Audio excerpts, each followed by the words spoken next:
My own son tried to kill me with a box of poisoned chocolates. And I, unknowingly, saved my life by making my daughter-in-law and my grandchildren jealous.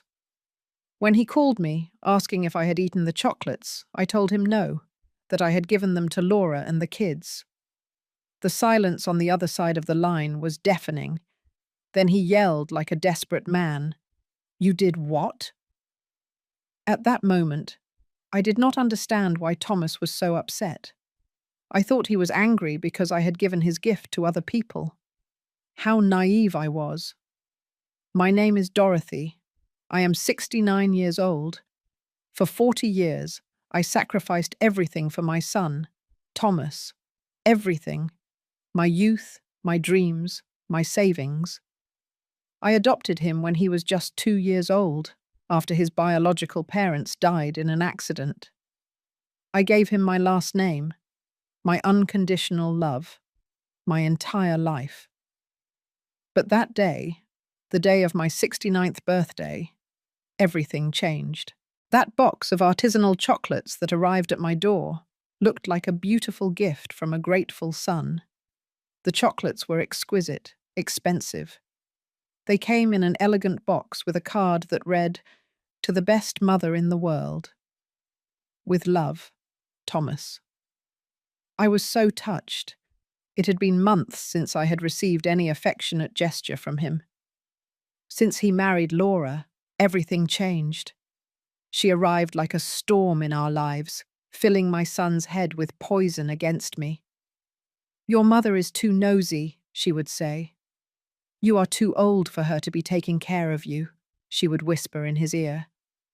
And Thomas, my Thomas, the boy I raised with so much love, began to change.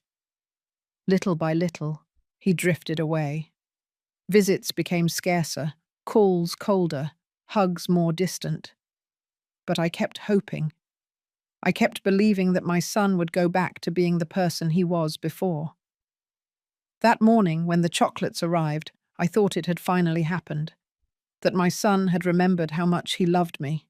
That Laura had not managed to completely destroy the bond we had built for so many years. The chocolates looked delicious. They were from an exclusive brand, the kind that cost a fortune. Each piece was a work of art, decorated with golden details and perfect shapes. But me, oh, I was always like that, always thinking of others before myself. These chocolates are too good for me alone, I thought. Laura and the kids will enjoy them much more. The little ones had always been my weakness. Despite all the disdain their mother showed me, I adored those children. They were my grandchildren, the extension of my Thomas, the only pure thing left in that toxic relationship. So I took the box, carefully rewrapped it, and headed to Thomas's house, which was just a short drive from my home in upstate New York. When I knocked on the door, it was Laura who opened it. As always, she greeted me with that fake smile that I hated so much. That smile that did not reach her eyes, that screamed contempt, even though her lips tried to feign courtesy. "Hello, Dorothy," she said, with that condescending tone she used with me. "What brings you by?" I handed her the box of chocolates and explained that they were from Thomas for me, but that I wanted to share them with her and the children. For a moment, I saw something strange in her eyes, like surprise, but not the good kind. It was more like fear, confusion. But she quickly composed her expression and took the box. "What a nice gesture from Thomas," she murmured. "The kids will be thrilled." She did not invite me in. She never did. She always found an excuse to keep me at the door, as if I were a traveling salesperson and not the grandmother of her children. That time she said the children were sleeping, that it had been a long day, that perhaps another day would be better.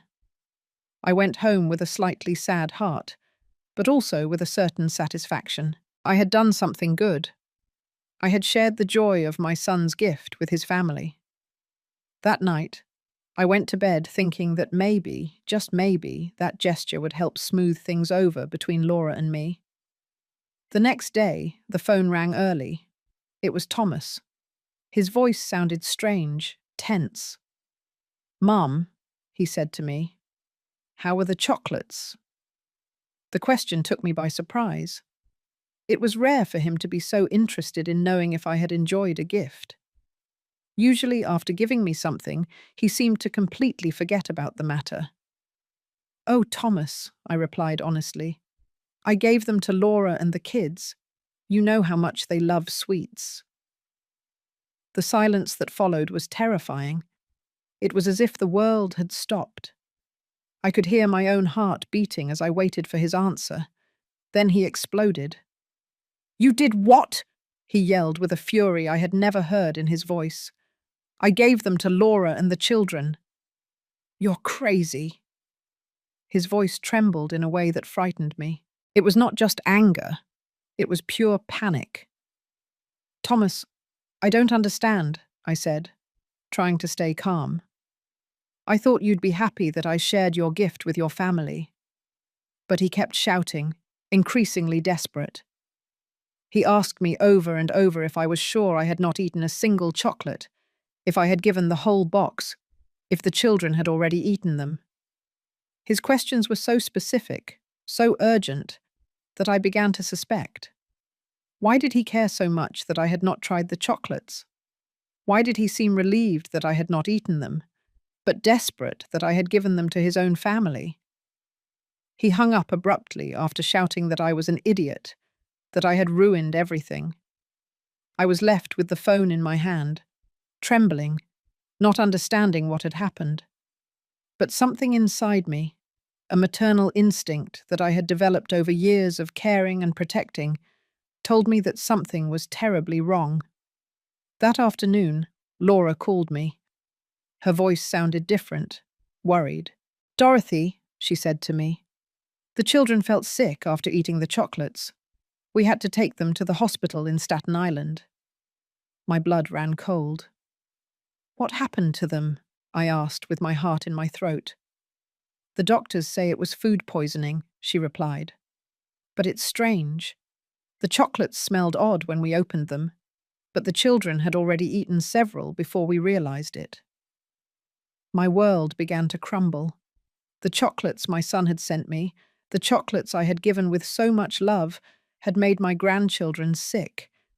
But there was something else. In Laura's voice, I detected something that made me tremble.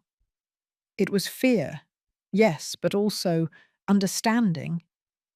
As if she had finally grasped something that had been happening right under her nose without realizing it. That night, I could not sleep. The pieces of the puzzle began to fit together in my mind with terrifying clarity. Thomas's reaction when he learned that I had given the chocolates away, his desperation at knowing that I had not eaten them, his relief mixed with panic, the specific questions about whether I had tried even a tiny piece. And then, like a lightning bolt in the darkness, the truth hit me with all its brutal force. My son, my own son whom I had raised and loved unconditionally, had tried to poison me. The following days were a nightmare. The children recovered, thank goodness, but the poison had left its mark. Laura confessed to me that the doctors had found traces of arsenic in their little bodies. Arsenic, a word I had only heard in crime movies. Now it was part of my most horrible reality. My daughter-in-law, for the first time in years, spoke to me without that mask of contempt. Her voice trembled when she told me, "Dorothy, I think those chocolates were not meant to be shared.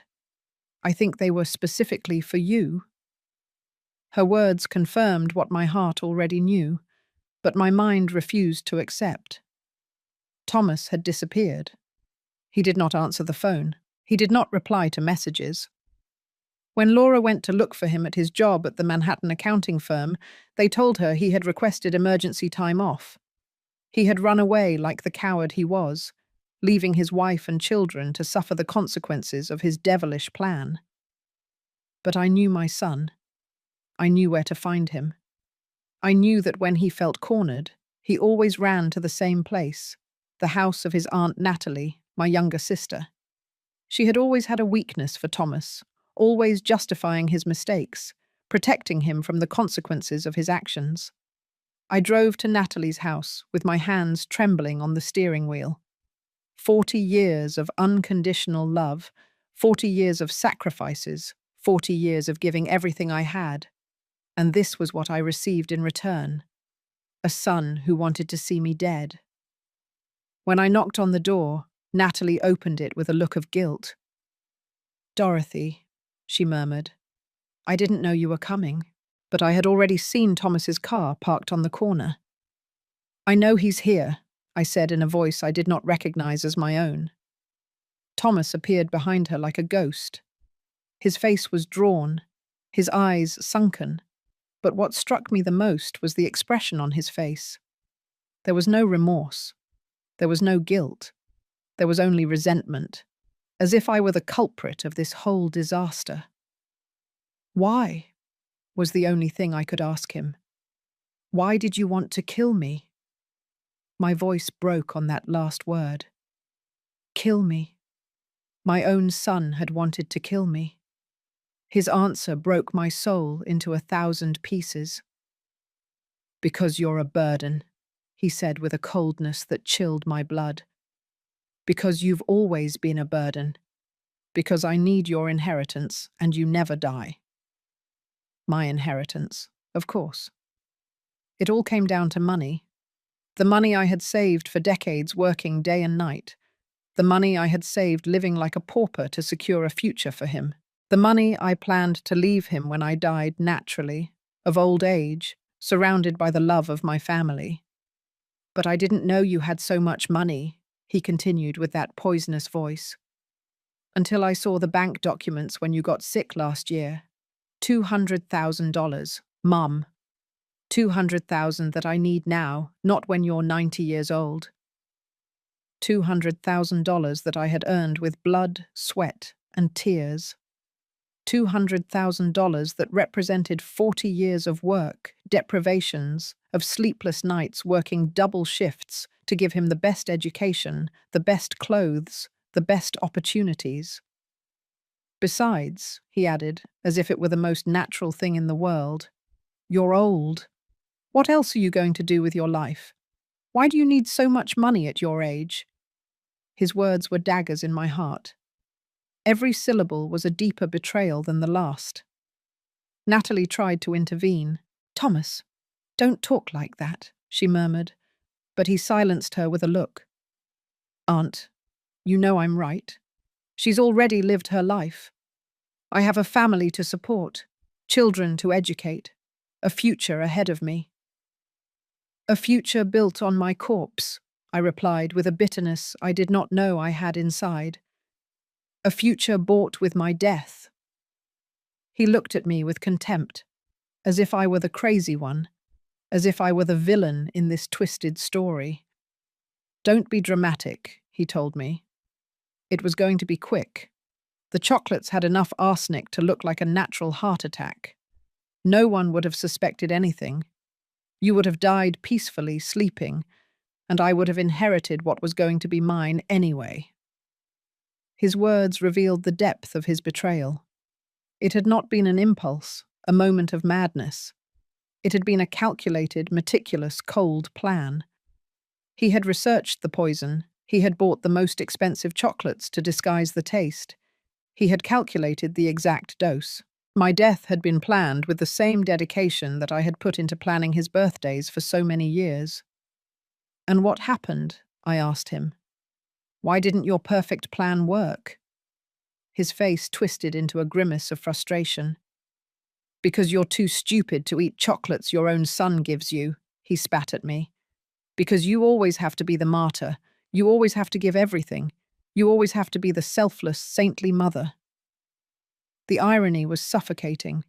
The very flaw he criticized in me, my tendency to give rather than receive, had been what saved my life. My instinct to share the gift with his children had destroyed his homicidal plan.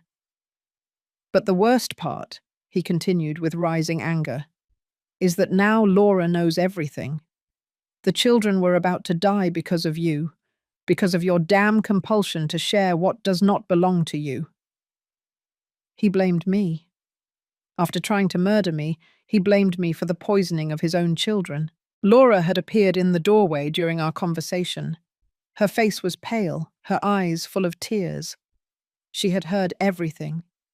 The final confirmation that her husband had not only tried to kill his mother-in-law, but had been willing to sacrifice his own children in the process. "Thomas," she said with a broken voice, "how could you? How could you put our children in danger?" He turned to her with the same coldness he had shown me. "Because nothing was going to happen," he replied. "Because the poison was for her, not for you." "But you knew I always share everything with the children," Laura yelled. "You knew there was a chance they would eat those chocolates." Thomas shrugged as if he were talking about the weather. "It was a calculated risk," he muttered. "A calculated risk." The children I had helped raise, the children who filled my afternoons with joy when everything else had turned grey, had been a calculated risk for him in his plan to murder me. At that moment, I understood that the son I had raised, the boy I had adopted and loved as if he had come from my own body, had died a long time ago. The man in front of me was a stranger, a dangerous stranger who had been able to look me in the eye for years while planning my death. "It's over," I told him with a calm that surprised me. "Everything is over between us." He laughed, a bitter, cruel laugh. "What are you going to do, Mum? Call the police? Report your own son? You know you'll never do that. You're too weak. Too weak." For 40 years, I had been too weak to tell him no. Too weak to set limits. Too weak to see that my unconditional love had turned him into a monster. But that day, in that house, in front of the evidence of his absolute betrayal, something changed inside me. "You're right," I told him. "I've been too weak for too long, but that ends today." I turned and started walking toward the door. "Wait and see what a weak woman can do when she finally finds her strength." His screams followed me into the street. He yelled that I was an ingrate, that after everything he had done for me, I was abandoning him. Everything he had done for me. The height of cynicism. Trying to kill me was, in his twisted mind, something he had done for me. That night, in the solitude of my home, I cried as I had not cried in decades. I cried for the son I had lost, for the wasted years, for the betrayed love. But above all, I cried for the woman I had been, naive, permissive, blind to the evil that was growing before my eyes. When the tears stopped, I made a decision. Thomas was right about one thing. I was too weak. But that weak woman was dying that night. Tomorrow, a new Dorothy would be born. A Dorothy who had learned that love without limits is not a virtue. It is complicity.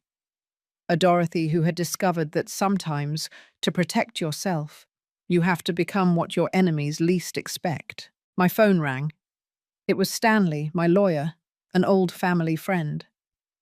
"Dorothy," he told me. "Laura called me. She told me everything. Are you all right?" For the first time in days, I smiled. "I'm perfect, Stanley, and I have work for you." The transformation was not immediate, but it was total. Over the next few weeks, while Thomas believed he had emotionally destroyed me, I was building the foundations of my revenge. The first step was to move. I could not continue living in that house where I had raised a viper, where every corner reminded me of my naivety. Stanley helped me find an apartment in the most exclusive area of the city, Upper East Side. A penthouse with a panoramic view, which cost more in 1 month than Thomas earned in 3. When I signed the lease, I saw the surprise in the eyes of the real estate agent. A 69-year-old woman, modestly dressed, paying cash for a luxury apartment.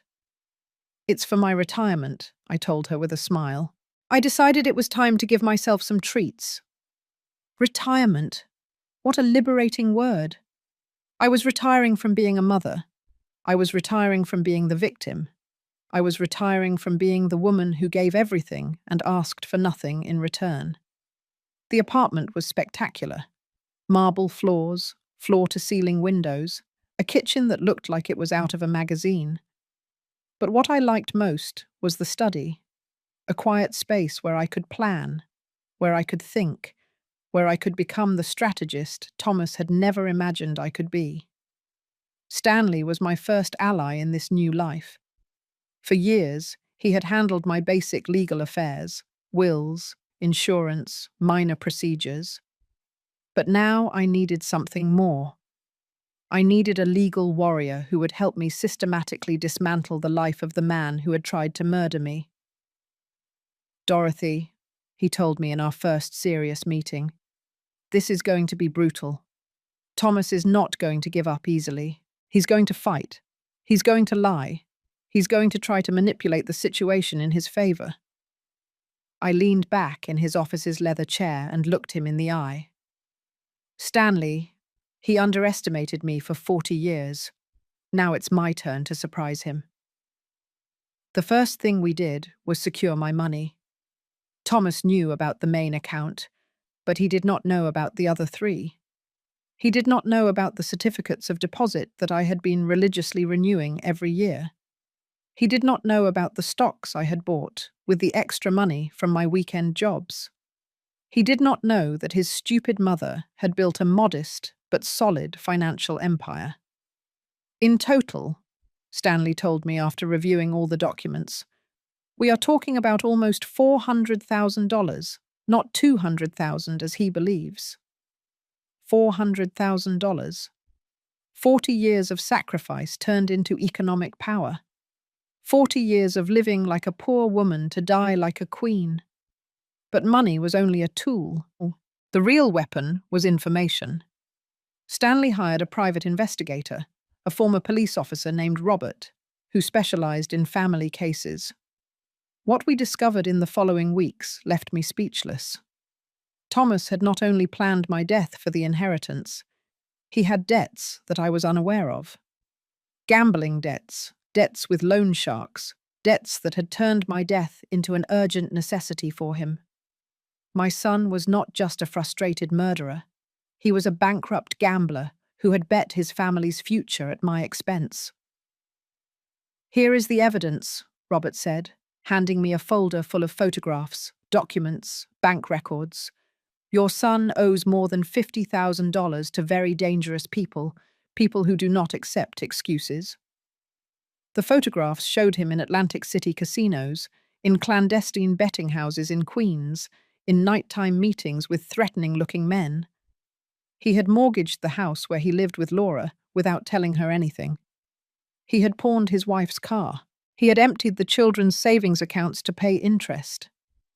My son was not only a murderer, he was a thief who had stolen his own family's future.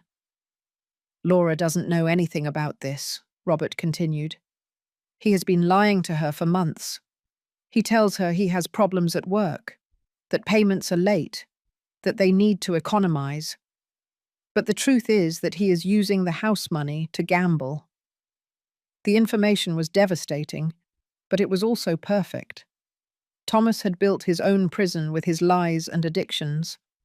I just had to push the bars so that everything would collapse. Meanwhile, he thought he had defeated me. 3 weeks had passed since our confrontation at Natalie's house, and I had given no sign of life. I had not called him. I had not shown up at his house. I had not made any drama.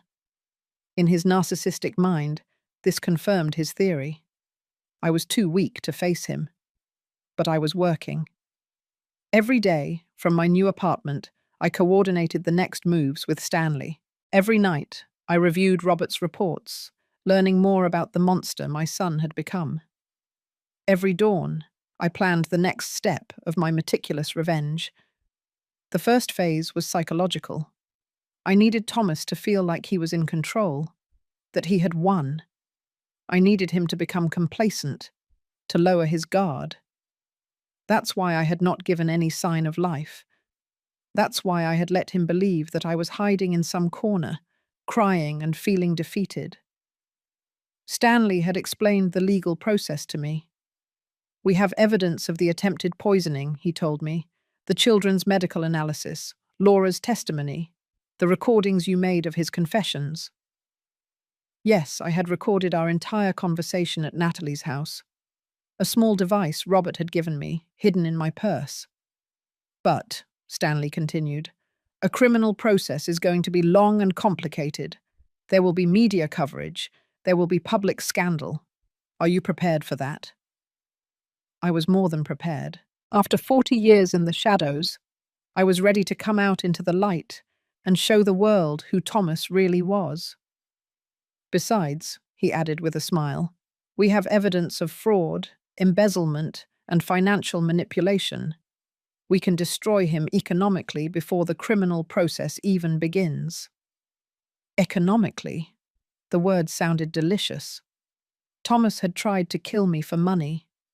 Now he was going to lose all his money for trying to kill me. During those weeks of silence, I also worked on myself. I hired Yolanda, a personal stylist who completely transformed my image. Goodbye to old, conservative clothes. Goodbye to grey, unkempt hair. Goodbye to the hunched posture of the defeated woman.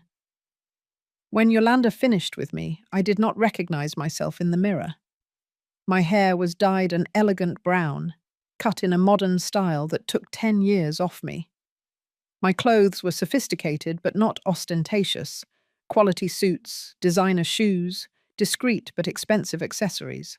Dorothy, Yolanda told me, admiring her work, you look like a woman of power. A woman of power? I liked the sound of that. For 40 years, I had been a woman of service, a woman of sacrifice, a woman of shadows. Now it was time to be a woman of power. The last element of my transformation was the most important. My attitude. I hired a personal coach, a psychologist specializing in female empowerment. Dorothy, she told me in our first session, you have to stop seeing yourself as a victim. You are a survivor. You are a warrior. The sessions were revealing. For decades, I had confused love with submission, kindness with permissiveness, motherhood with total self-denial. I had raised a monster because I had been afraid of being a bad mother if I set limits. True love, the psychologist explained to me, includes consequences. If there are no consequences for bad actions, there is no love. There is complicity. Complicity. For 40 years, I had been an accomplice in my son's transformation into a sociopath. But no more. The new Dorothy was not an accomplice to anyone. The new Dorothy was a force of nature that was about to unleash upon Thomas's world like a devastating hurricane. One night, exactly 1 month after our confrontation, I decided it was time to make my first public appearance. I carefully chose the location, the most exclusive art gallery in the city, where a private collection of contemporary paintings was being exhibited. I dressed in a black designer suit, high heels that made me look taller and more imposing, and jewelry I had bought that very afternoon. When I arrived at the gallery in a luxury taxi, the society photographers turned to look at me. They did not recognize me, but they instinctively knew I was someone important. I walked through the gallery with a glass of champagne in my hand, admiring the artwork, conversing with collectors and critics. For the first time in decades, I felt in my element. Elegant, sophisticated, powerful. And then I saw him. Thomas was in the opposite corner of the gallery, accompanied by Laura. She looked tense, uncomfortable, clearly out of place in that luxurious environment. He was trying to impress some businessman, probably looking for new victims for his scams. Our eyes met across the room. I saw the shock on his face when he recognized me. The defeated woman he had left crying a month ago had been replaced by this sophisticated and mysterious version of his mother.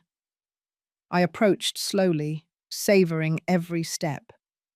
When I reached him, I smiled at him with a poisonous sweetness. "Hello, Thomas," I said to him in a voice that dripped power. "What a surprise to run into you here." His face had turned pale. Laura looked at me with a mixture of admiration and confusion. The businessmen who were talking to Thomas turned toward me with curiosity. "Mum," he stammered, "what are you doing here?" His voice trembled slightly. For the first time in his life, my presence intimidated him. "I'm enjoying my retirement," I replied, taking a sip of champagne. I decided it was time to treat myself. The word retirement echoed in the air like a veiled threat. The businessmen looked at us with interest. It was obvious there was family tension, but it was also obvious that I was not the victim they had imagined. "Retirement?" one of them asked politely. "What are you retiring from, ma'am?"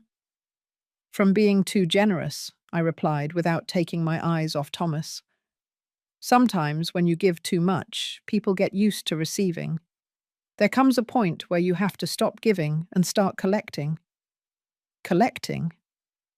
The word floated in the air like a promise of a storm. Thomas knew exactly what it meant. He knew his time of taking without giving had ended. He knew the hunt had begun, and now he was the prey. The following days were of exquisite tension. Thomas knew something had changed, but he did not know what. He had seen me at the gallery, transformed into a woman he did not recognize, and that made him uneasy.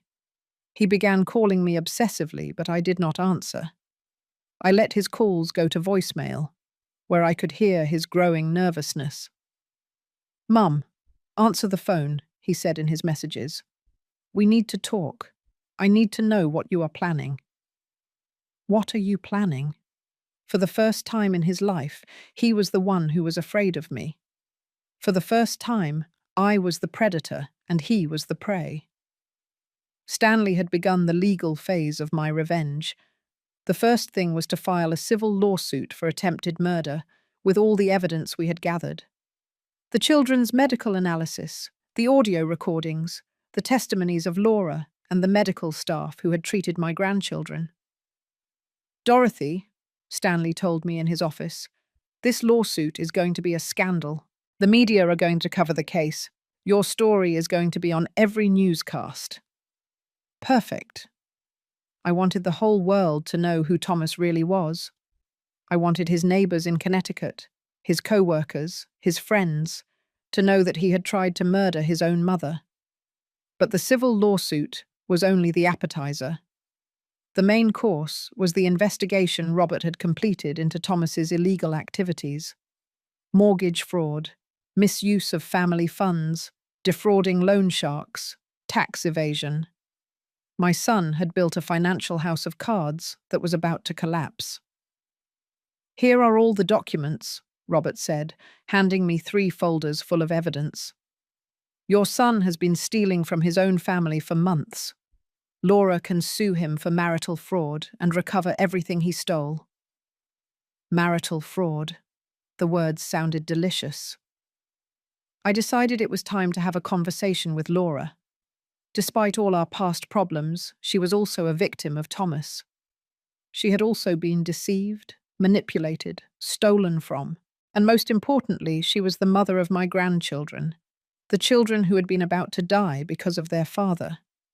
I invited her to lunch at the most elegant restaurant in the city.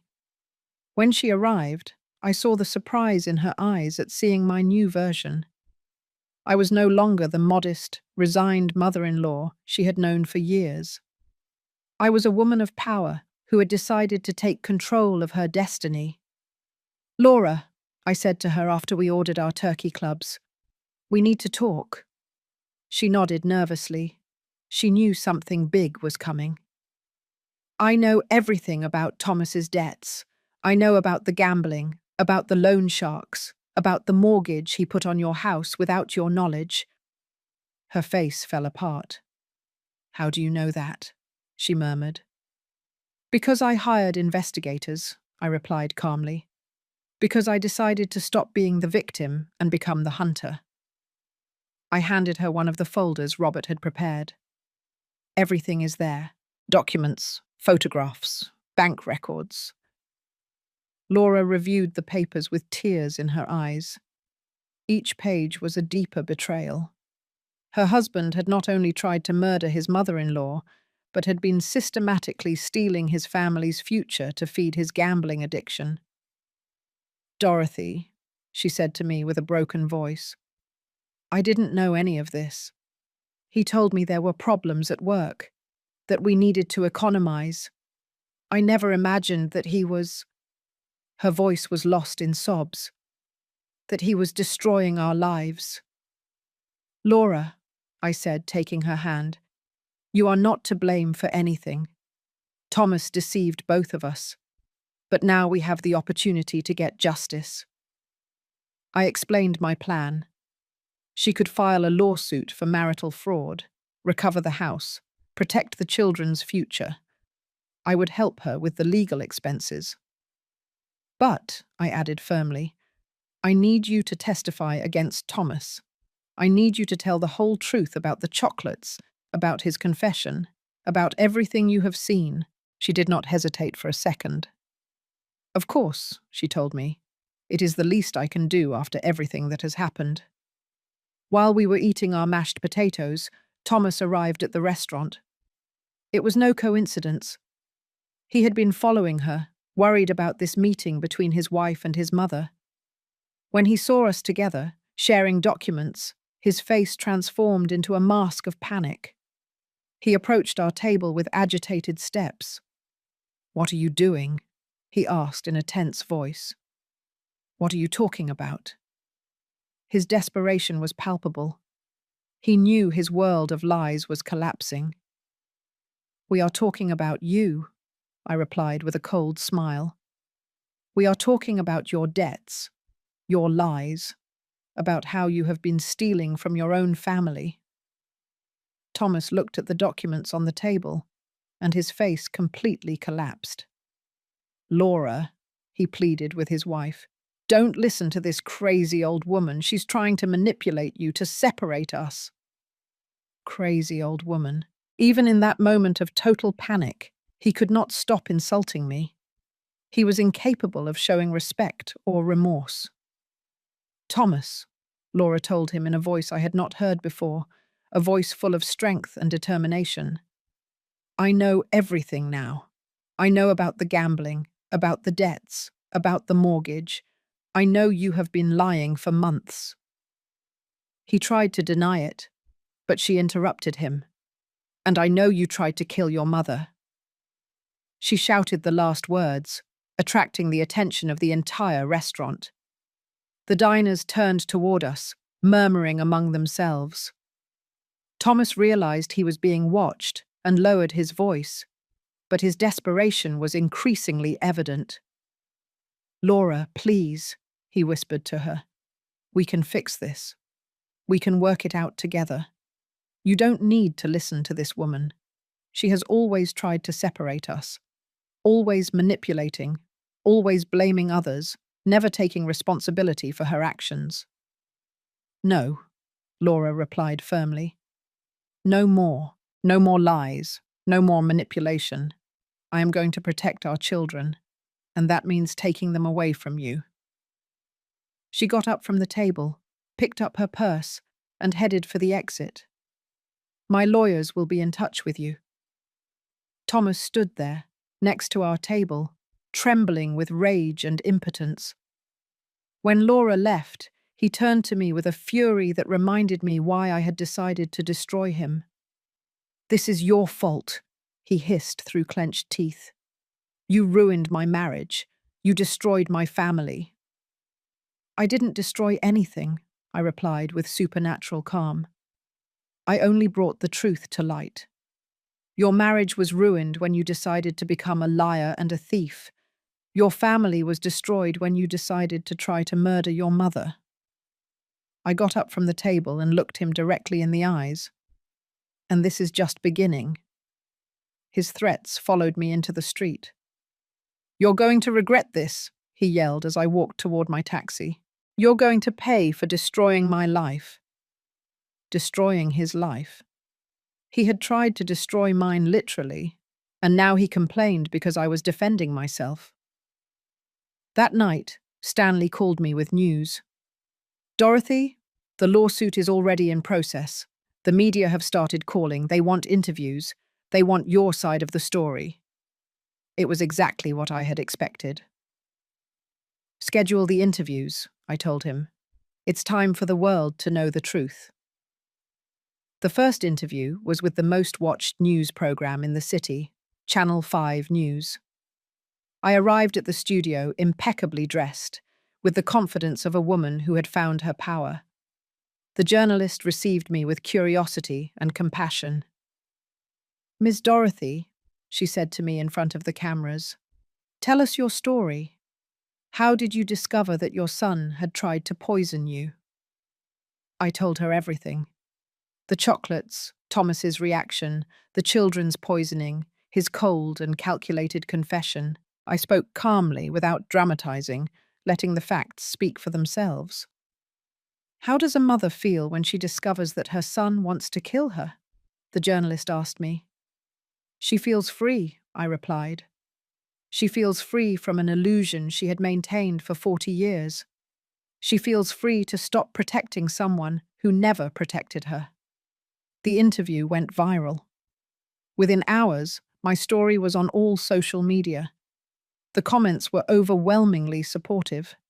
Hundreds of women wrote to me, telling me their own stories of ungrateful children, toxic families, unrequited love. But the most satisfying part was the comments about Thomas.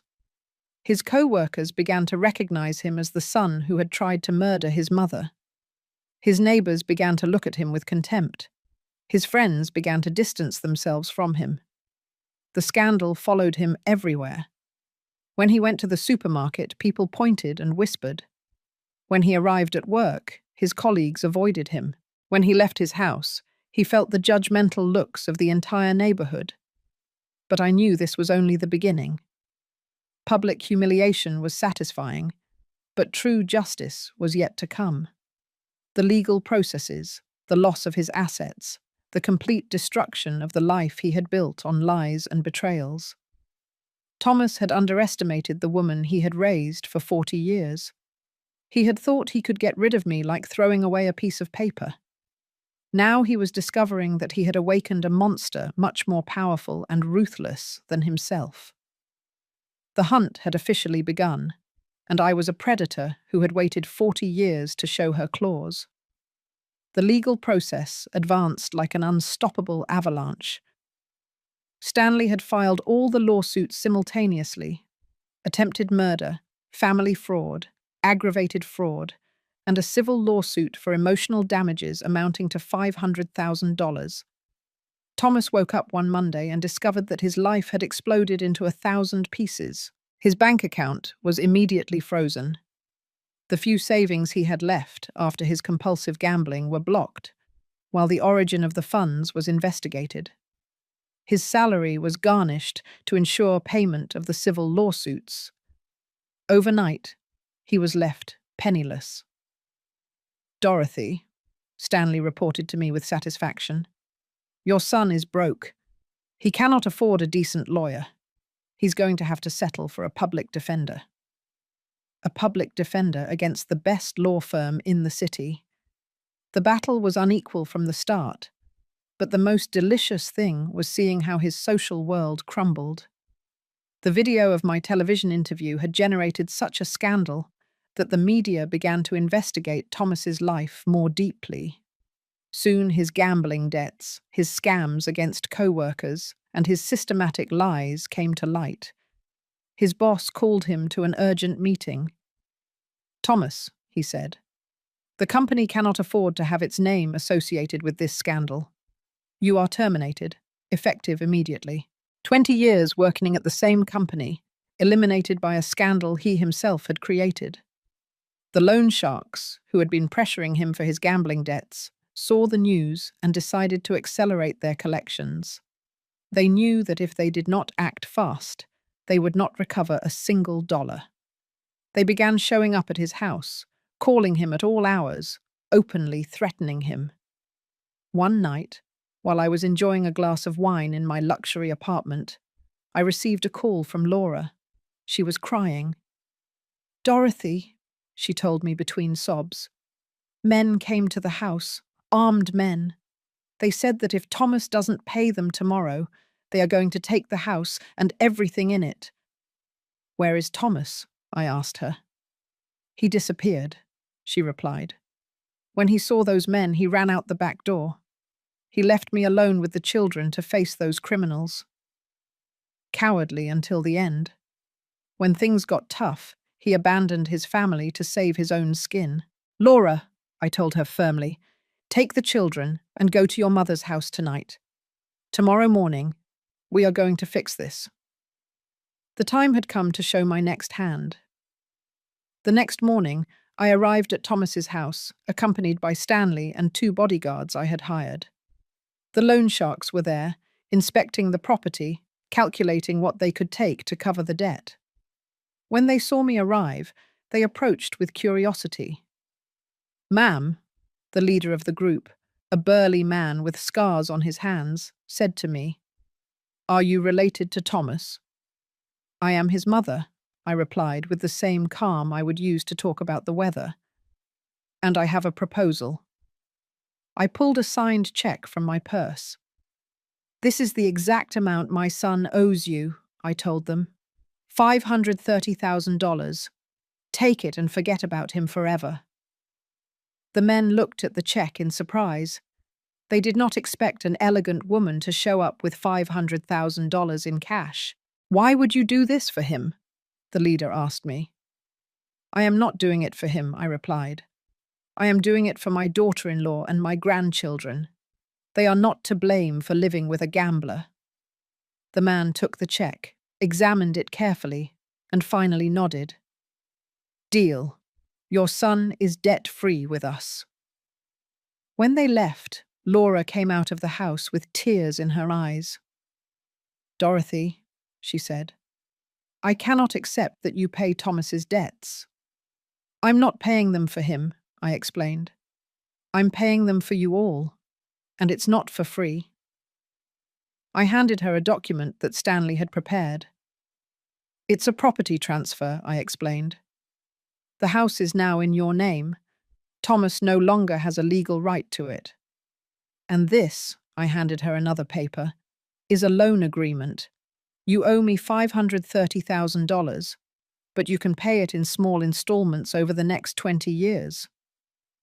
It was a perfect agreement. Laura was protected, the children had a safe home, and Thomas lost his last economic resource. When he finally showed up, he would discover that he no longer owned anything. That afternoon, Thomas finally deigned to call me. His voice sounded desperate, broken. "Mom," he pleaded, "I need your help. The loan sharks are going to kill me if I don't pay them. I need money. I need you to forgive me. I need—" "Thomas," I interrupted him coldly, "I already paid your debts." I could hear his sigh of relief on the other side of the line. "Thank you. Mum, I knew you wouldn't abandon me. I knew that, but I didn't do it for you," I continued. "I did it for Laura and the children. And you no longer have a house. I transferred it to your wife's name." The silence that followed was absolute. "What?" he finally murmured. "The house is no longer yours. Your wife owes me the money, not you. You have nothing more to do with that property." His breathing became agitated. "You can't do that," he yelled. "It's my house. I bought it." "Did you buy it with money you stole?" I replied. "And now it has returned to legitimate hands. Laura and the children are protected. You are on your own." I hung up the phone without waiting for his response.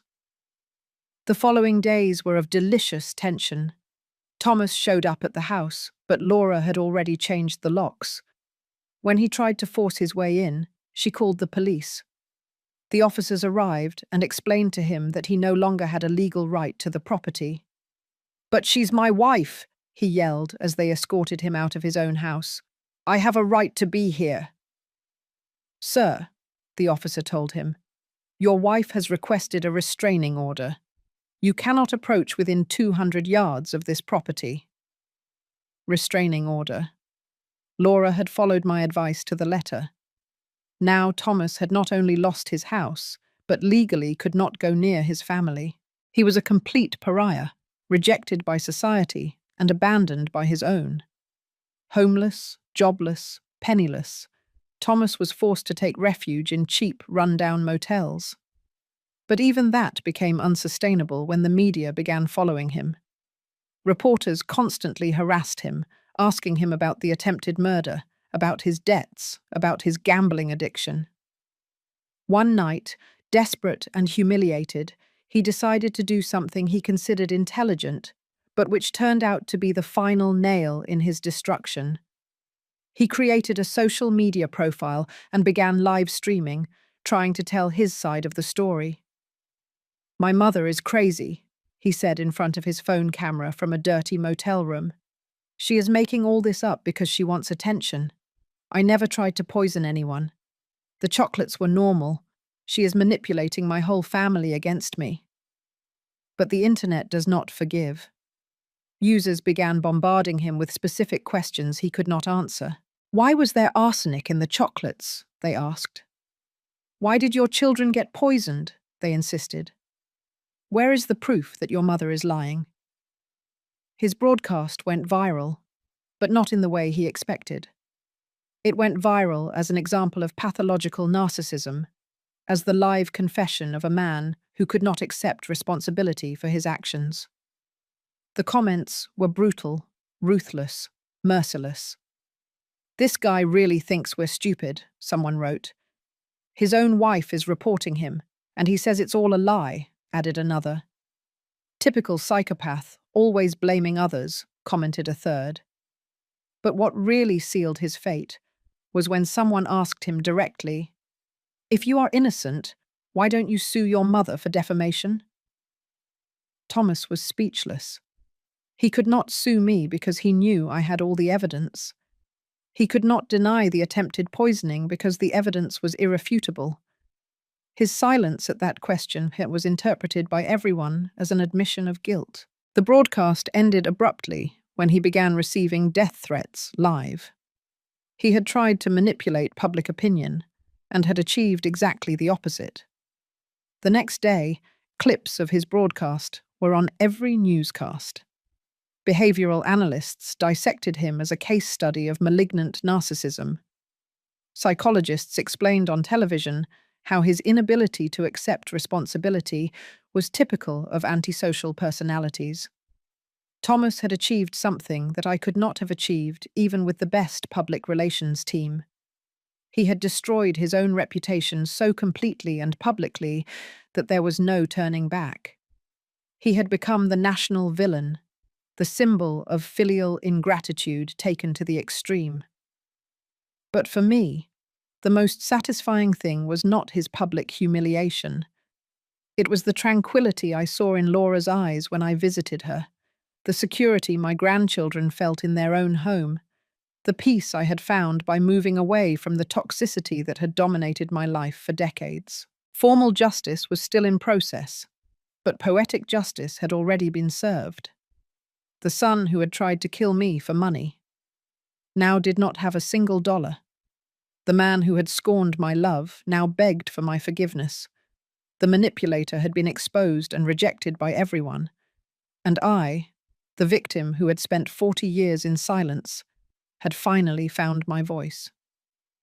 The months that followed were of total transformation. While Thomas sank further and further into his own misery, I flourished as never before in my life. The luxury apartment had become my sanctuary, a place where for the first time in decades I could breathe without the weight of constant manipulation. Stanley kept me informed of the progress of the legal cases.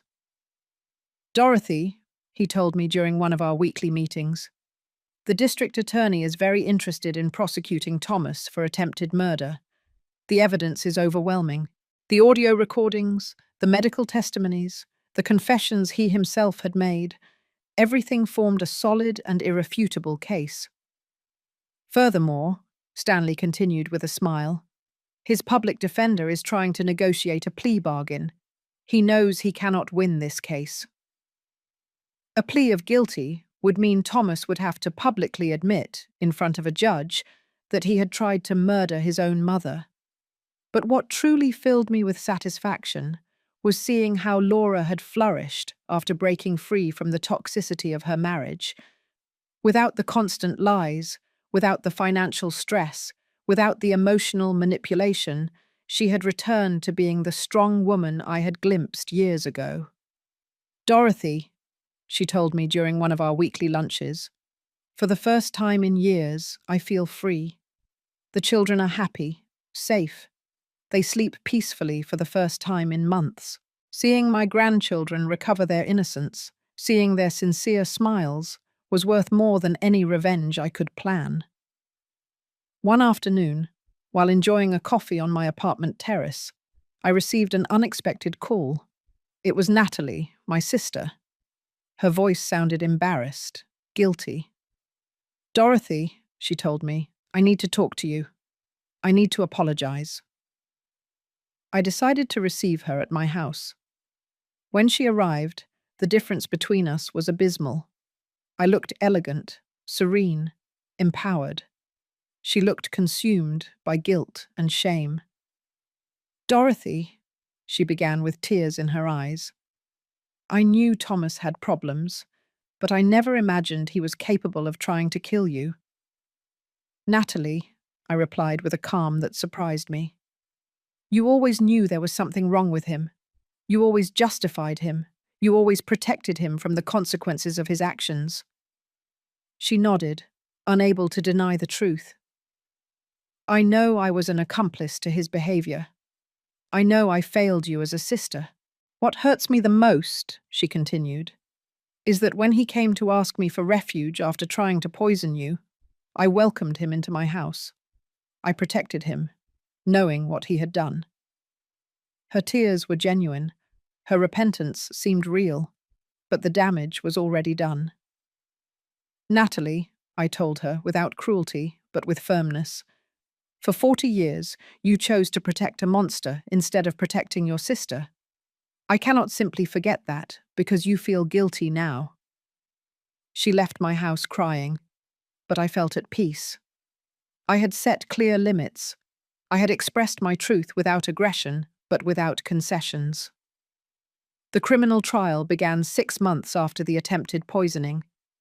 The media covered every detail, every testimony, every piece of evidence presented. I testified with a serenity that impressed even the most experienced reporters. "Ms. Dorothy," the prosecutor asked me, "how did you feel when you discovered that your son had planned your death?" "I felt liberated," I replied, looking directly at Thomas in the dock. "Liberated from 40 years of manipulation, from 40 years of giving unconditional love to someone incapable of reciprocating it." Thomas looked haggard, aged, destroyed. His public defender had done what he could, but the evidence was irrefutable. The testimonies of Laura, of the doctors who treated the children, of the specialists who analyzed the chocolates, built a perfect case. When it came time for his testimony, Thomas attempted one last manipulation. "I loved my mother," he declared with false tears. "This is all a terrible misunderstanding. I never wanted to hurt anyone." But his own recordings betrayed him. When the prosecutor played the audio where he confessed his plan, his version completely crumbled. The jury deliberated for barely 2 hours, guilty of attempted first-degree murder, guilty of endangering the lives of minors, guilty of aggravated fraud. The sentence was 12 years in prison, with no possibility of parole before serving 8. When I heard the verdict, I did not feel triumph. I felt peace, justice. The legal confirmation of what I already knew, that I had been the victim of a calculated and premeditated attempted murder by my own son. Thomas looked at me from the dock as he was being handcuffed. His eyes no longer held the arrogance of before, only desperation and self-pity. "Mum," he yelled as they took him away. "You're still my mother. You can't abandon me like this." But I remained motionless, serene, watching him move away toward his inevitable destiny. The civil cases were quickly resolved after the criminal conviction. The lawsuit for emotional damages resulted in a compensation of $300,000, which Thomas, of course, could not pay from prison. But the symbolism was important. The legal system had officially recognized the harm he had caused me. Laura obtained a divorce and full custody of the children. Thomas lost all his parental rights after being found guilty of endangering their lives. My grandchildren were finally legally protected from their father's toxic influence. One afternoon, while organizing my new legal documents, I found a letter I had written but never sent years ago. It was a letter of thanks to Thomas for being the best son in the world. I read it and could not help but laugh bitterly. How blind I had been. How naive. How completely disconnected from reality. I decided to write a new letter, but this time for myself. "Dear Dorothy," I wrote, "for 40 years, you confused love with complicity. You confused kindness with permissiveness. You confused sacrifice with virtue. Today, I celebrate that you have finally learned the difference. On the day I turned 70, I hosted a small celebration in my apartment. I invited Laura and the children, Stanley and his wife, Yolanda my stylist, Robert the investigator. People who had helped me rebuild my life, who had supported me in my transformation. When I blew out the candles on my cake, I made a silent wish that no woman would have to wait until her 70s to find her strength, to set limits, to defend herself from those who abused her love. That night, alone in my apartment, I reflected on the journey I had undertaken, from silent victim to empowered woman, from selfless mother to a person who valued herself, from a woman who gave everything without receiving anything to a woman who had learned that self-love is not selfishness, it is survival. Thomas had wanted to kill me to steal my money, but he had achieved something completely opposite. He had awakened a woman I did not know existed within me. A woman strong, intelligent, capable of fighting for what belonged to her. Formal justice had been served, but the real victory was personal. I had recovered my dignity, my autonomy, my right to live without fear or manipulation. 2 years after the sentencing, my life had found a balance I never thought possible.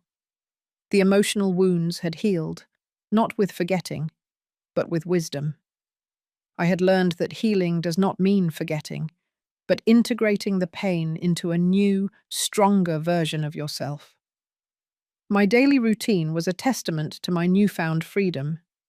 I woke up without the weight of the anxiety I had carried for decades. I had scrambled eggs and bacon for breakfast while reading the financial news, because I had decided to learn to manage my investments personally. Stanley had introduced me to Oscar, an ethical financial consultant who taught me that money could be a tool for empowerment, not just for survival. "Dorothy," Oscar told me during one of our sessions, "you have enough capital to live comfortably for the rest of your life and leave a considerable inheritance."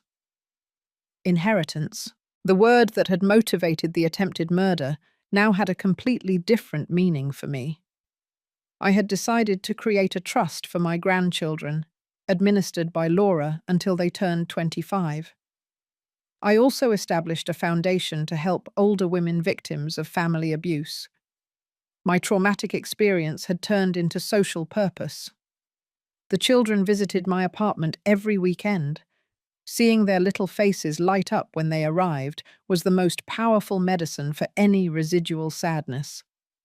"Grandma Dorothy," little Anne would say to me. Why doesn't Dad live with us anymore? These were difficult questions that Laura and I had learned to answer with age-appropriate honesty. Dad made choices that hurt a lot of people, Laura would explain. Sometimes, when someone hurts others, they have to go to a special place to learn how to behave better. The children accepted these explanations with the natural resilience of childhood, but I knew they would eventually need more details. One afternoon, while playing with my grandchildren in the Central Park near my apartment, I saw an older woman sitting alone on a bench. She looked sad, lost, with that expression that I knew too well. I approached and started a conversation. "I'm Yolanda," she told me. Not Yolanda the stylist, but another woman who coincidentally had the same name. "I live with my son and his wife, but I feel invisible. They treat me like a burden." Her story resonated deeply with me. It was like seeing my past reflected in another person. I told her my experience, without dramatic details, but with the honesty of someone who had traveled through the same darkness. "Yolanda," I told her, "you do not have to accept being treated as a burden. You have rights, you have value, you have options." That conversation became the germ of something bigger. I began organizing weekly meetings in my apartment for older women facing similar situations. We called it the Circle of Strength. Every Thursday afternoon, my living room filled with stories of survival, mutual support, of women rediscovering themselves. Stanley helped me formalize the foundation. The Dorothy Foundation for the Dignity of the Older Woman, it was finally called. Our first project was a temporary shelter for elderly women victims of family abuse. The second was a free legal assistance program. The media began calling me to talk about the issue of elder abuse. My story had resonated so much that I became, without seeking it, a voice for other victims. Family abuse doesn't always leave visible bruises, I would say in interviews. Sometimes the abuse is emotional, financial, psychological. One morning, exactly 3 years after the attempted poisoning, I received a letter from prison. It was from Thomas. My first impulse was to throw it away unread, but curiosity won out. I opened it with trembling hands. "Dear Mum," it began, "I know I don't deserve your forgiveness, but I need you to know that I have been reflecting on what I did." The letter continued with what seemed like genuine apologies, expressions of remorse, promises of change, but there was something in the tone that felt familiar. Subtle manipulation, the attempt to elicit pity. "I've been going to psychological therapy," he wrote. "The psychologist says I have deep issues that come from my early abandonment, from the death of my biological parents." Even from prison, he continued to blame others for his decisions. He was still incapable of assuming full responsibility. "Please, Mum," the letter ended. "Give me a chance to repair the damage I caused. Agree to visit me. I need to see you. I need your forgiveness to be able to heal. I need, I need, I need." It had always been about what he needed, never about what I needed or deserved. I showed the letter to my psychologist, the doctor who had helped me through my healing process. "Dorothy," she told me after reading it, "how do you feel reading this?" "I feel sorry," I replied. "But not for him. I feel sorry because after 3 years in prison, he still doesn't truly understand what he did." "Are you going to answer him?" she asked. "Are you going to visit him?" I reflected for days on that question. Part of me, the mother I had been for 40 years, felt the obligation to respond. But the new woman who had emerged from the ashes knew that my healing did not depend on forgiving the person who had tried to kill me. I finally decided to write a response, but not the one he expected. "Thomas," I wrote, "I received your letter. I am glad to know that you are reflecting on your actions. However, my healing process does not require seeing you or forgiving you. I have learned that forgiveness is for the benefit of the one who forgives, not the one who asks for it. I have built a fulfilling life without you, my letter continued. I have found peace, purpose, and happiness. Your absence is not an emptiness in my life. It is a space filled with tranquility. I hope you find your own redemption, but my path to healing no longer includes trying to save you from the consequences of your decisions. I signed the letter simply as Dorothy, not as Mum. That title had been revoked the day he decided to become my potential killer. I sent the letter and felt a profound release. I had definitively closed the last chapter of that toxic relationship. Laura had also rebuilt her life. She had started studying psychology, inspired by our experience. I want to help other families identify signs of manipulation before it's too late, she told me. Her transformation from silent victim to active advocate was inspiring. The children were growing up healthy and safe. They occasionally asked about their father, but without the anguish they had shown during the years of family toxicity. Emotional stability had replaced the constant chaos that had marked their early years. One afternoon, while reviewing the Foundation's reports, I realized something extraordinary. In 2 years, we had helped more than 200 older women escape abusive situations. Some had recovered properties stolen by manipulative children. Others had found the courage to report abuse. All had rediscovered their dignity. My personal story of survival had become a beacon of hope for other women. The attempted murder that had sought to silence me forever had ended up amplifying my voice beyond what I had ever imagined. That night, as I gazed at the city from my terrace, I reflected on the perfect irony of my situation. Thomas had wanted to kill me to steal my inheritance, but he had managed for me to build a much more valuable legacy, a foundation that would last beyond my death, helping generations of women find their strength.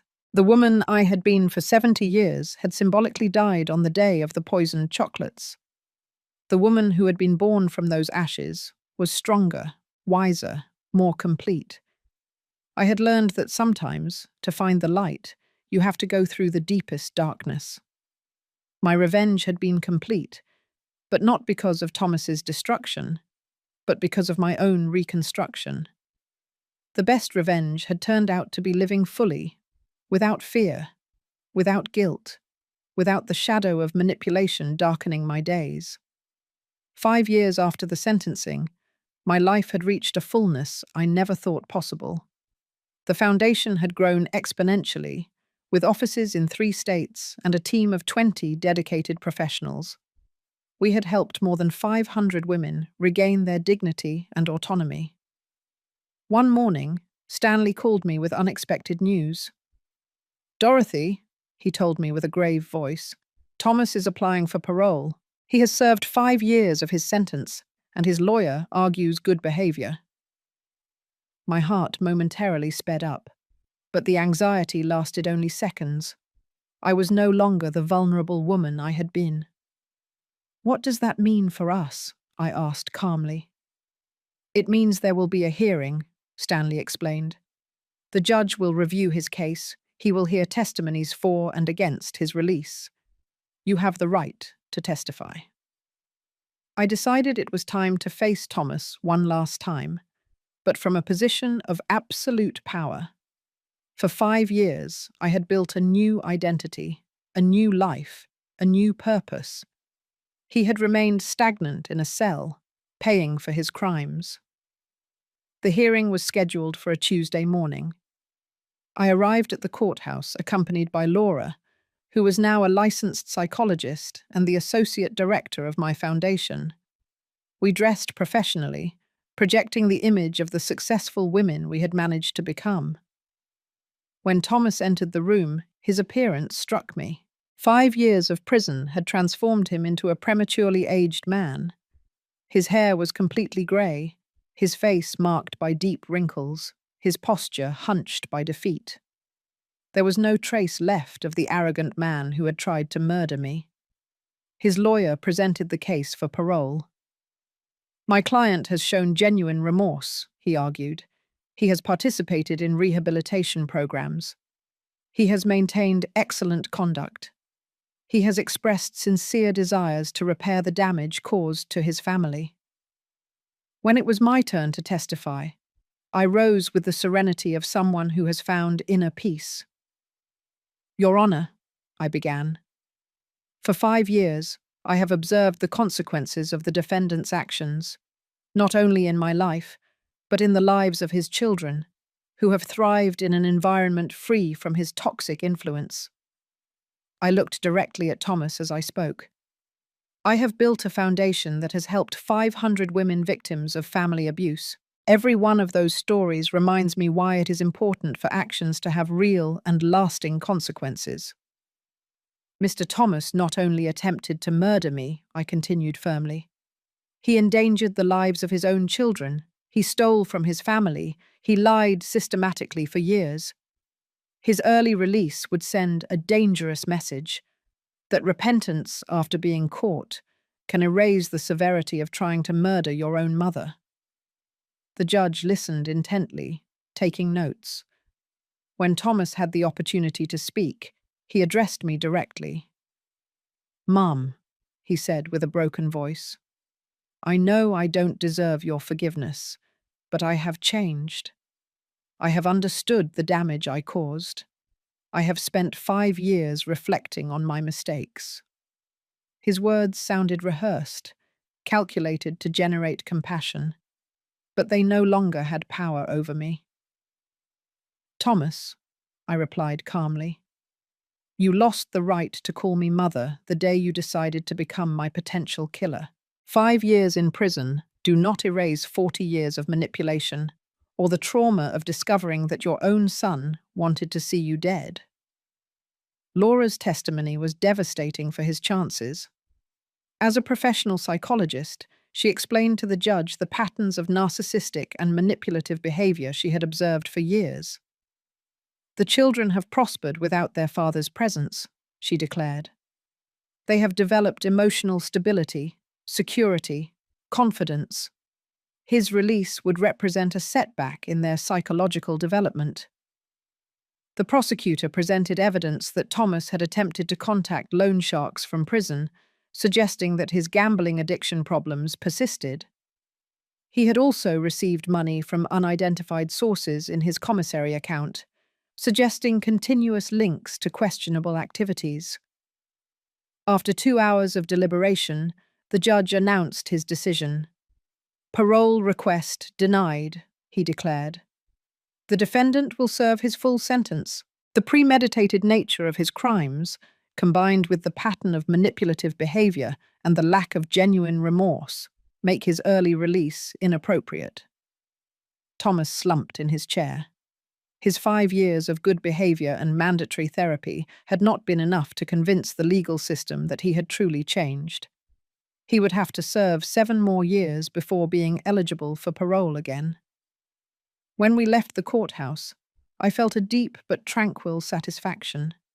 It was not vengeful triumph, but the confirmation that justice had prevailed. Thomas would pay fully for his crimes, while I continued to build a legacy of hope and empowerment. That afternoon, during the weekly meeting of our Circle of Strength, I shared the experience with the women of the group.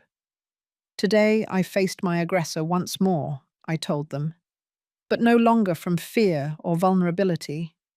I faced him from the power I have built during these years." Yolanda, the woman I had met in the park years ago, and who now coordinated one of our programs, raised her hand. "Dorothy," she said, "your story has taught us that it is never too late to reclaim our dignity. At 70, you found your strength. I found mine at 65. That night, alone in my apartment, I wrote in my diary, "Today I definitively closed the darkest chapter of my life.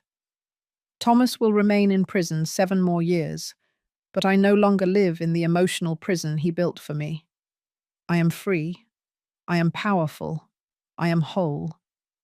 Looking out the window at the illuminated city, I reflected on the path traveled. From silent victim to advocate for other victims. From invisible woman to recognized community leader. From selfless mother to a woman who had learned that self-love is not selfishness, it is survival. The transformation had been painful, but necessary. Like a butterfly that must destroy its cocoon to fly, I had to destroy the permissive version of myself to become the strong woman I always had the potential to be. Tomorrow, I would continue my work at the foundation. I would continue helping other women find their voice. I would continue building a legacy that transcended personal revenge. Because I had learned that the best response to an attempt at destruction is not reciprocal destruction, but the construction of something beautiful and lasting. Thomas had wanted to eliminate me to steal my monetary inheritance. He had achieved exactly the opposite. He had awakened a much more valuable inheritance in the form of strength, wisdom, and purpose that I now shared with hundreds of women. Justice does not always come fast, but when it comes, it is complete and definitive. 10 years had passed since the day that changed my destiny forever. Now, at 79, I contemplated my life with a deep satisfaction I never thought possible. The Dorothy Foundation had grown to become a recognized national institution, with shelters in 8 cities and a legal assistance program that had helped more than 2,000 women. My grandchildren, now teenagers, visited every weekend. Anne was 16 and had decided to study law, inspired by our family history. "Grandma," she told me during one of our conversations, "I want to be like you. I want to defend people who cannot defend themselves." Her younger brother, Charles, who was 14, showed an extraordinary emotional maturity for his age. Laura had become a nationally recognized psychologist, specializing in family trauma and elder abuse. We had written a book together titled "It's Never Too Late: Finding Your Strength After 70, which had become a bestseller and been translated into several languages. One spring morning, while reviewing correspondence in my foundation office, I received a call that transported me to the past. It was the warden of the prison where Thomas was serving his sentence. "Ms. Dorothy," he told me with a grave voice, "I have to inform you that your son passed away last night." The news impacted me, but not as I had expected. I did not feel maternal pain or devastating loss. I felt a strange mixture of sadness for what could have been, and relief for the definitive closing of that chapter. "What happened?" I asked with professional calm. "It was a sudden heart attack," the warden explained. "The doctors say he had developed severe heart problems, probably related to stress and depression. He died sleeping, without pain." The irony was absolute. He had planned my death by heart attack with poisoned chocolates, and he had finally died of a real heart attack. "He left a letter addressed to you," the warden continued. "He wishes for us to send it to you." After a moment of reflection, I agreed to receive it. I needed to know his last words, not out of nostalgia, but to completely close this cycle of my life. The letter arrived 2 days later. I opened it with steady hands, without trembling or anxiety. "Dear Mum," it began in shaky handwriting, "I write this knowing that I will probably die in this prison. For 10 years, I have reflected on what I did, on the monster I became. I understand now that there is no possible forgiveness for trying to murder the woman who gave me everything," it continued. "I do not seek your compassion or your absolution. I just want you to know that my last conscious thought was of genuine regret for having failed you so profoundly. I have followed your work with the foundation from here," he wrote. "The other inmates show me newspaper articles about your achievements. It fills me with a strange mixture of pride and shame. Pride because you are extraordinary. Shame because I almost destroyed someone so valuable. The letter ended with words that surprised me with their apparent sincerity. I die knowing that the world is a better place because you survived and prospered. I hope my death brings you the final peace you deserve. With love and eternal remorse, Thomas. After reading the letter, I put it away in my desk. I did not feel the need to cry or to forgive posthumously. I simply felt that a very long and painful book had finally reached its last page. The funeral was a small, private ceremony. Laura, the children, Stanley, and I attended. There were no emotional or nostalgic speeches. It was a sober farewell to someone who had chosen the path of destruction and had paid the full consequences. Anne, with the wisdom of her 16 years, approached me after the service. "Grandma," she said, "are you sad?" "I am at peace," I replied. "Sometimes the deepest sadness is for what never was, not for what was lost." That night, in the solitude of my apartment, I wrote the final entry about Thomas in my diary. Today, I buried the son I adopted 47 years ago. But the son I truly loved died 10 years ago, the day he decided to become my killer. Today, I only buried the remains of that decision. The following months were of extraordinary productivity, without the looming shadow of Thomas, without the possibility of future legal hearings or confrontations. I dedicated myself completely to expanding the work of the foundation. We established a university scholarship program for older women who wanted to resume their studies after escaping abusive situations. We also created a research center on elder abuse, directed by Laura. Our studies began to influence national public policies for the protection of older people. My personal experience had become a catalyst for broad social change. On my 80th birthday, we organized a benefit gala for the foundation. The event brought together politicians, businessmen, academics, and, most importantly, hundreds of women whose lives had been transformed by our programs. During my speech that night, I reflected on the central lesson of my experience. I have learned that kindness without limits is not virtue, it is self-neglect. I have learned that unconditional love must include self-love. I have learned that sometimes, to save yourself, you have to be willing to disappoint those who expect you to sacrifice yourself endlessly. My story began as a tragedy, I continued, the attempted murder by my own son. But it turned into a story of rebirth, of discovery, of purpose. Because I chose not to remain in the role of the victim, but to transform my pain into power to help others. When I finished my speech, the 2,000 people present stood up in an ovation that lasted 5 minutes. But what moved me the most were the tears in the eyes of Anne and Charles, my grandchildren, who looked at me with an admiration that had been earned through example and resilience. That night, back home, I sat on my terrace to contemplate the city. 10 years ago, I had been a 70-year-old woman, vulnerable, manipulated, almost murdered. Now I was an 80-year-old woman, powerful, respected, with a legacy that would last generations. The most perfect revenge had turned out to be the construction of an extraordinary life. Thomas had wanted to eliminate me to steal my money, but he had managed to awaken my true potential. He had wanted to silence me forever, but he had amplified my voice until it became a chorus of empowered women. I wrote in my diary that night, I do not regret adopting him. I only regret not having understood sooner that kindness should never be practiced at the cost of self-destruction. My son wanted to kill me, but instead of destroying me, he freed me to become who I was always meant to be. The story had ended, but the legacy was just beginning. Every woman who found her strength through our programs was a victory over the mentality that had created Thomas.